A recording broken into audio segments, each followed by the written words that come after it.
अस्सलाम वालेकुम students. Chapter 17 में पेज नंबर 144 आज का हमारा टॉपिक है जेनेटिक इंजीनियरिंग। जेनेटिक इंजीनियरिंग का फर्स्ट हम इंट्रोडक्शन देख चुके हैं। जेनेटिक इंजीनियरिंग होती क्या है? जेनेटिक इंजीनियरिंग और recombinant DNA technology involve the artificial synthesis, modification, removal, addition and repair of genetic material DNA.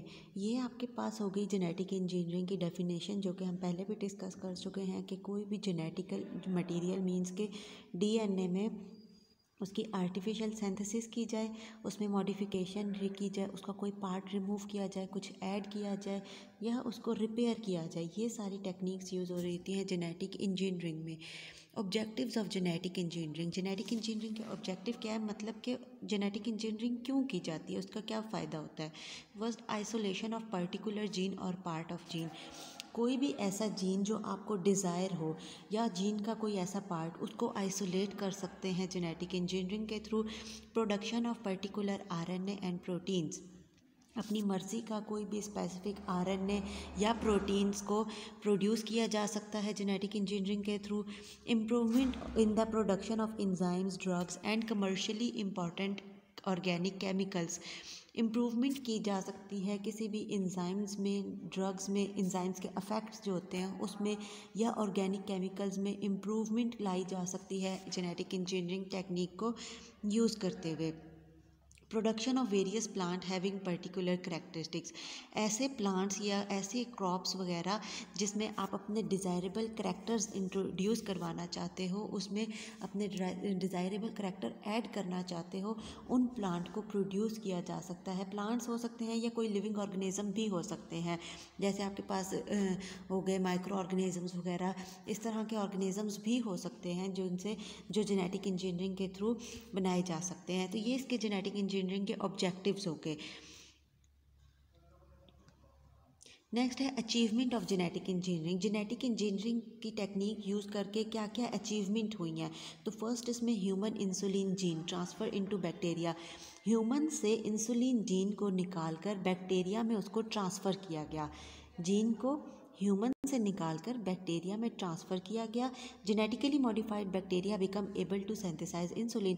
अब ये जो बैक्टीरिया था, इसमें ये एबिलिटी आ गई कि वो इंसुलिन को सिंथेसाइज कर सके, मींस के इंसुलिन बना सके।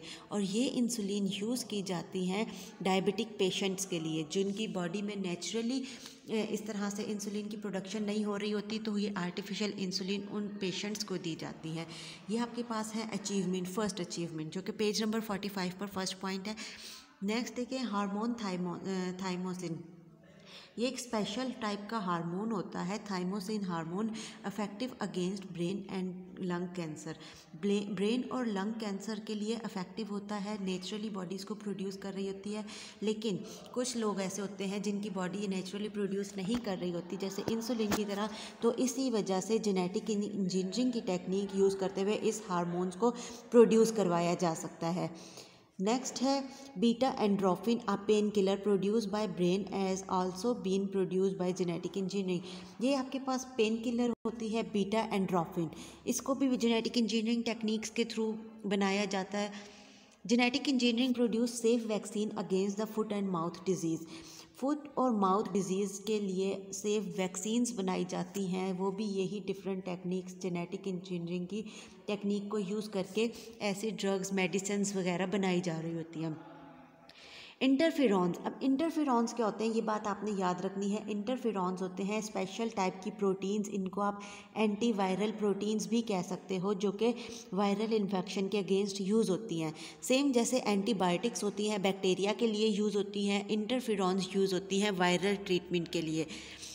Enzyme urokinase dissolve blood clot. Enzyme होता है स्पेशल यूरोकाइनेज जिसको कहते हैं, इसका काम होता है ब्लड क्लॉटिंग जो हो जाती है उन क्लॉट्स को डिज़ोल्व करना, ताकि ब्लड ईजिली फ्लो कर सके आर्टरीज, वेन्स में। तो ये इंजाइम्स, अगर आपके पास ब्लड क्लॉटिंग जो होती है वो ब्लड के डिफरेंट क्लॉट्स बनना शुरू हो जाते हैं, तो उस केस में पेशेंट्स को ये यूरोकाइनेज इंजाइम से रिलेटेड ड्रग्स दी जाती हैं ताकि उनके जो ब्लड क्लॉट्स हैं वो डिज़ोल्व हो जाएँ। नेक्स्ट है modify gene in human egg cells to treat disease like haemophilia. अब ह्यूमन एग सेल्स में जब ज़ायगोट की फॉर्मेशन हो रही होती है, मींस फर्टिलाइजेशन से पहले एग सेल में ही जेनेटिक इंजीनियरिंग की टेक्निक्स यूज़ करते हुए एग सेल में से जिसके जीन्स को, अगर उसमें डिज़ीज़ के जीन है, ज़रूरी नहीं है हीमोफीलिया हो, कोई और भी डिज़ीज़ के जीन्स अगर प्रेजेंट है तो उन जीन्स को रिमूव कर दिया जाता है या फिर उसको रिपेयर कर दिया जाता है। और ये सारी टेक्निक्स यूज़ हो रही होती है जेनेटिक इंजीनियरिंग की, जिसके थ्रू इन फ्यूचर अगर फर्टिलाइजेशन हो जाती है, ज़ायगोट बन जाता है, तो डिज़ीज़ कॉज नहीं होती, क्योंकि डिज़ीज़ वाले जीन्स को पहले ही रिमूव कर दिया गया होता है। Genetic engineers have developed plant that can fix nitrogen directly from the atmosphere। जो जेनेटिक इंजीनियर्स होते हैं वो प्लांट्स को इस तरह से मॉडिफाइड कर देते हैं कि कुछ प्लांट्स ऐसे होते हैं जिनमें नाइट्रोजन फिक्सिंग बैक्टीरिया नहीं होते, तो वो उन प्लांट्स में ये करैक्टर डाल देते हैं कि वो अपने लिए इन्वायरमेंट से खुद ही नाइट्रोजन को लेकर नाइट्राइट्स में, नाइट्रेट्स में कन्वर्ट करके यूज़ करें। उनको फिर नाइट्रोजन फिक्सिंग बैक्टीरिया की ज़रूरत नहीं हो सकती। जैसे मैंने आपको पहले भी बताया, अपनी मर्ज़ी के डिज़ायरेबल करैक्टर्स इंट्रोड्यूस करवाए जा सकते हैं किसी भी लिविंग ऑर्गेनिज्म में, और यही काम हो रहा होता है जेनेटिक इंजीनियरिंग की डिफरेंट टेक्निक्स को यूज़ करते हुए। Okay students, I hope so आप लोगों को ये जेनेटिक इंजीनियरिंग की अचीवमेंट, उसकी इंपॉर्टेंस आपको पता चल गई होगी। अगर इससे रिलेटेड कोई क्वेश्चन है तो वो आप पूछ सकते हैं। ओके, गुड लक एंड अल्लाह हाफिज़।